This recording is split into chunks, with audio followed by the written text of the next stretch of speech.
Ryuki's Way by Bradley Hackworth. Chapter 1. The Gift of the Kitsune. Nichinan, Japan. I had finally arrived in Japan, the place that I would have called home had it not been for the shadow of past tragedy, and I was glad it took next to no time before I was summoned to duty. Beneath the overhanging shelter of a cave near the hidden temple, I secured my boat to a jagged rock, ensuring it was concealed from prying eyes. I leapt into the water and found my way to the rocky beach where I caught sight of the many steps leading up to Udo Shrine. The people were kind enough, making an opening for me as I jumped in line to climb the steps of the shrine, pausing just long enough to shake the sand and rocks from my sandals before my ascent. I panicked a little when a kid who saw my katana tucked behind my robe started playing with it, without my realizing.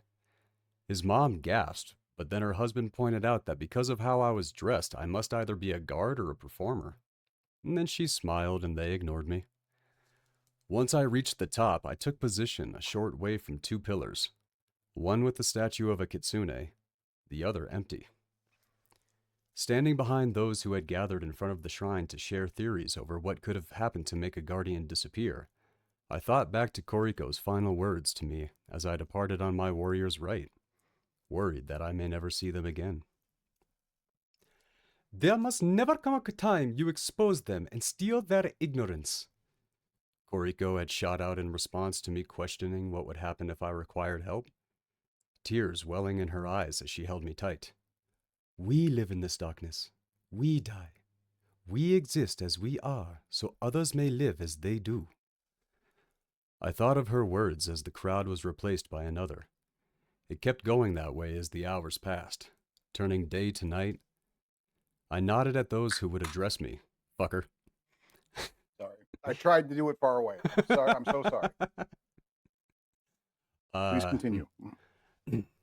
I nodded at those who would address me, similarly thinking as that family had that I was standing guard over the remaining statue. It made sense, I suppose, given what I was wearing was wildly different from anyone I saw, with the only exception being the monks who worked the shrine at the time. Grandfather had sent me out with the kimono he once wore, now tailored down to fit me, and fortunate for me as I was sharing the blue and brown color scheme of this shrine.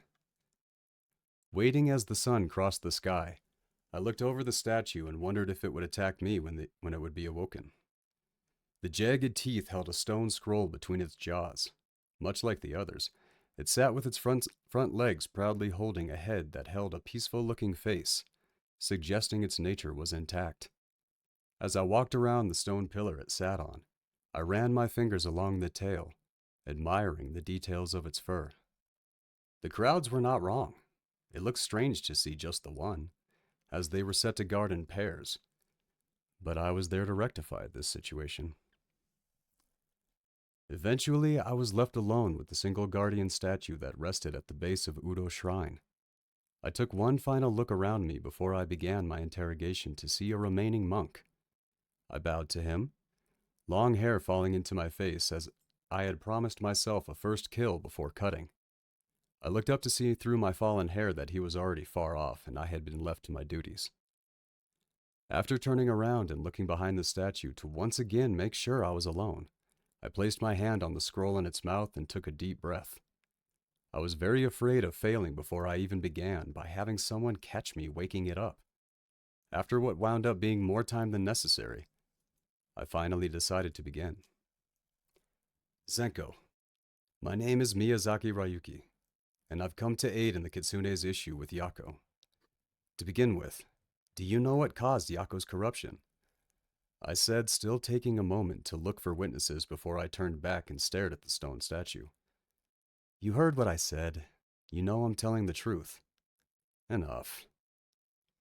I stared at the unmoving effigy for a while, growing embarrassed at the thought that I had accidentally chosen to talk to just a pretty rock instead of the point of contact I was meant to.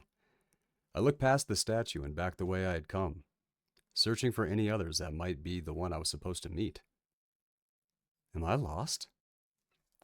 You are where you are meant to be. The statue spoke, surprising me when its lavender iris shone through the stone. Relief washed over me as the kitsune shook the rest of its stone-like appearance off. revealing its full glory and truest form, the pale blue fur of the fox-like creature being slightly rustled by the wind as we took each other in. I got distracted by the waving tufts of long fur between her eyes until I reluctantly bowed to the first immortal entity that I would ever come to know. Lifting my head, I spit my hair out of the side of my mouth. Something that had become so much of a habit, I stopped realizing I was doing it until others pointed it out. I had offended many on my journey here. The nogitsune must not be allowed to grow, young one. Her pleasantly calming voice was not enough to prevent me from wincing at it speaking so familiar with me. I meant no offense. You are much younger than one who tracks beings such as Yako should be. Your obvious lack of experience has me fearful for you and of your failure. Zenko's white facial markings that you could call eyebrows and whiskers sunk as she held a grim expression that I could clearly see. Her lavender eyes were remarkably expressive, even though basically a fox. But there was no point in denying that those wise eyes were seeing the truth. I looked down and got lost in staring at the way her blue fur faded to white paws, thinking about how I shouldn't be there. This task was set to be another's for a still significant amount of time, but both warriors designated for this region had been killed, one quite recently, forcing grandfather's hand and releasing me into the world. I had no issue with it, since as long as I held the capability of goals, mine was to avenge the death of my mother, one of the warriors meant to be here now. I do apologize, as this task for the kitsune is my first, I said, watching Zenko sigh with disappointment and concern. Yet there's no one left but me. I give you my word. Everything I do is for the sake of my own, and I will not let them down. Once more, Zenko's wise eyes examined me, seeing only the truth. Very well, young warrior. Zenko bowed her head in acknowledgement of my words. However, your bravado does not increase your chances of success in my eyes, yet steadily decreases them. Therefore, I will join you for now. I understand. Which way? I asked. Condescension from a fancy fox really didn't sit well with me, but if it got me to my kill that much quicker, then I didn't see the point in protesting. I'll follow you until you say otherwise. Your manners are appreciated, she said with a polite smile on her face as she hopped down from her stone pillar, the tuft between her eyes bouncing as she landed, walked past and inviting me to follow. But you may be open with me, as I can sense how you truly feel. Show me where Yako roams. I hesitated for a moment before deciding she was correct and I need not hide my true feelings. Leave, and don't watch me kill your friend. I see, she said, half turning her head to look at me, but seemingly deciding against it as she returned her gaze forward. It will not be long. I regretted saying it like that, as this creature had yet to do anything to offend me. In fact, her presence was so overly welcoming that it felt like I was walking with an old friend, and I tried to fight it. I had spent many years imagining slaying everything like her I could find, but she was giving me no reasons. Instead, I was resentfully basking in the warmth of her presence. Over the next hour, and as we crept deeper into a forest made mostly of cedar and cypress, but with a few ginkgo trees as well, I thought about the lessons I had been taught in preparation of departure. She wasn't the one who was causing the damage, and the only reason I treated her that way is because of what she was. Both Koriko and grandfather had warned me of my ever-growing hatred spreading to the allies of our clan. And just as I was about to apologize, she spoke up with a deep concern evident in her voice. It knows you are here, she said, ceasing her movement forward before turning towards me. This is where I leave you to your duties. Thank you, and I attempted to apologize to Zenko, but she launched herself into the sky, disappearing as I lost sight of her between me and that night's near full moon. Please accept my apology. My words may have been lost on her who hid in the night sky. My attention was then ripped to the ground by the cracking sounds of trees being torn down. My stomach churned at the weight of the bloodlust that fell upon the air. I could hear the silence growing around me as all sounds of wildlife ran from the approaching beast, and for a moment, The world grew so silent that all I could hear was the growing pounding of my heartbeat in my own ears. I flung open the left side of my robe to reveal grandfather's katana tucked tightly to my side, crouched to the ground and did my best to silently unsheath the blade. Even with the help from the brightly shining moon, I saw no sign of the creature I knew to be near, but I could hear the approaching steps of what would be my initial adversary. Behind! I leapt out of the way, avoiding a swipe that brought a large ginkgo tree to the ground, bouncing off another in the dark and caught my footing as my jaw dropped. The creature was far larger than I was expecting. It held the appearance of a feral fox, but was the size of an elephant. Drool was flowing from its mouth like a stream. It was clearly angered that stalking its prey didn't work out. I started to lose composure as it crouched down, baring its enormous teeth, clearly readying itself for attack. I shakily did the same. "Come on, then," I said, the released rage spreading across me, replacing the fear that had instinctually come. The two of us rushed one another, Yako closing the gap much faster than I. In the final moment, it lifted its head, opened its mouth, and came down on me. I grabbed a knot in the bark of a ginkgo, stopping my movement, narrowly missing its teeth by not enough. I slashed my sword across its face and fought back again, celebrating as I watched the blood spatter the forest floor, causing it to run and recollect itself. As I was retreating, I saw it had two tails bouncing behind it and tried not to wonder why the other one only had one. Focus. I reached into my belt, pulling out some of the prepared spell bombs from Kariko, and tried to sort through the 6 pouches as quickly as possible, but was struggling to remember which one did what.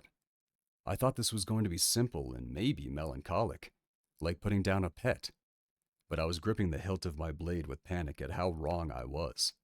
Also at the idea that I would be killed before I was even able to accomplish my first task. The creature approached me, losing the ferocity worn across its face as it transitioned into the form of a familiar human woman. "No," I whimpered. "My mother?" I watched in horror as my deceased mother approached me with her arms spread wide, welcoming me. I would not fall for this, as it was incredibly clear what had just happened, but still. My heart would not allow me to lift the blade to attack or make any preparations to defend myself. After all these years, I had been given the chance to look upon her face once more, and, as deadly as I knew it to be, I had to steal every last moment of it that I could. "Ryuki, come." The beautifully welcoming voice of my mother sang as she approached me with what I could swear was the love I remembered. Losing myself, I opened my hands to embrace her, and all 6 bags fell to the ground, causing an explosion that sent both myself and Yako flying back. Yako was now wearing injuries as well as the face of my mother, breaking me from my foolishness. Rage and shame replaced the moment of peace I had been lost in as I picked myself and the katana up from the ground, now showing intense signs of damage on both of us as well. I limped towards the beast who wore her face. Those spells weren't supposed to negatively affect me, yet the mixture of them going off together must have done something more. But it didn't matter. I would finish at least this one job. I gripped the katana with both hands and listened as the tip of the blade scraped along the rocks and hard forest floor. "Ryuki, why would you—" The beast attempted to plead, but I would give it no more chances. "Enough!" I shouted as I raised the blade high above my head. "You will not continue this dishonor. Remove the mask of she who you wear." My hands couldn't do it. I remained frozen as the creature healed its face and my mother's was once again whole. She started crying and her tears fell hard. Somehow, it let blood surround itself and presented me with the final horrific memory I actually had of my mother. I fell backwards as the eyes I was looking through no longer belonged to what Zenko referred to as a young warrior's, but had become those of a small child watching his beloved mother's final moments. "I'm so sorry," I let out, slowly lowering the blade, lost in a living memory. "It was my fault. Yes, it was. But we can remedy that now, she said, reaching out to me. Together. As she continued reaching towards me, her fingertips extended into pointed blades that seemed as though they were made of a metal that she was lovingly going to thrust through my heart. I didn't care, as I could finally be reunited with her. But our reunion was halted by the moon's light all of a sudden shining so brightly it was as if we were midday. The disguise of my mother had completely vanished under the light the other kitsune shone upon us. In a moment of clarity, I brought the blade down as quickly and decisively as I could on the corrupted creature's head. I followed up with a stab through its heart and then fell to the ground. No more! I screamed with fury in an attempt to hide my pain, but it must have been all too obvious to my audience of one who shone the spotlight upon me, its moonlight reflecting on what had become the tear-stained face of a child. The bright moonlight faded as I stole what I thought would be one final look at the shameful form Yako had taken. Goodbye again, beloved mother. After we were left in total darkness, I picked the creature up and began our journey back to the shrine, praying it would release the form of my mother, but it never did. The walk lasted far too long as I carried her in my arms, doing everything I could to resist holding her as though she were really my fallen mother. But I did not have the willpower to hold the tears or the memories at bay. I thought of the times we played with Kendama, and the happiness that was always reflected in the joy she would show every time I succeeded. The beautiful smile that she wore across her face in every memory I held of her. Her sing-song laugh that would make me bubble each time it was me that made it happen. There was no moment I could think of as I carried the remains back to the shrine that wasn't of a woman filled with love and happiness. None but the last. Walking up the steps of the shrine, I saw that Zenko had dropped out of the sky and was now waiting for me on the same pillar she was resting upon when we met earlier that evening. I assumed she had been there since I had been left in the darkness. Her expression turned to a mixture of shock and anger as we approached. Please put him down, she desperately demanded. I will release this. I did as she requested and gently set what she referred to as him, but looked like my mother, down on the ground. She placed her paws on my mother's chest and softly howled a deep resonating sound that I could feel travel through my bones. It seemed as though I was not alone in this, as the skin of the corpse shook itself back into fur. Very quickly my mother's face faded into a fox's, and I was left staring at the remains of Yako. Thank you. I was thankful, but also very angry as Zenko had all but stolen my first kill, and my warrior's rite would not be completed until I had succeeded in 5 battles. But I must ask, why would you help me? As shameful as it is, I may not have survived without your assistance, and your friend could have endured. Taking the form of your mother was too far, she confessed. I saw the effect it had on you and realized in that moment what would happen. What you said previously, there was no one left but me, made the risk far too great. Therefore, I revealed his true form to you. Zenko took a moment to look down at her deceased companion, and I watched her succumb to her sadness. Tears filled her lavender eyes as she wept. I was completely shook as I stood there, fighting the empathy I did not want to give this creature. I had never once in my life truly considered the aftermath, or the collateral damage that may be left in my wake. My friend was lost before I ever laid eyes upon you, young warrior, she said, having once again regained her composure. Please accept my gratitude for bringing a finality to his torment. She bowed her head to me once again, letting the tuft of hair between her eyes fall like my long hair had done. In spite of everything I wanted to feel, I returned her bow, and we remained that way for a long while, neither one of us sure as to who should rise first. Eventually, I watched her eyes fall on my damaged sword and linger for a while, before lifting her head to speak. There may be another way for both of us to continue to show our gratitude, she said, staring at the damaged katana my grandfather had used for decades. Would you follow me? Sure, I said, curious about what she may have meant by both of them. Zenko, who else do you refer when you say us? She furrowed her brow, and as she turned to walk up the stairs to the top of the shrine, passing through the vermilion torii gates and remaining silent as we climbed the steps, I followed with Yako in my arms, carrying him with much more ease since Zenko's shedding of his disguise. Now just the body of a red-brown fox. Once I arrived at the top of the stairs, she was waiting, motioning for me to set him down on a stone slab.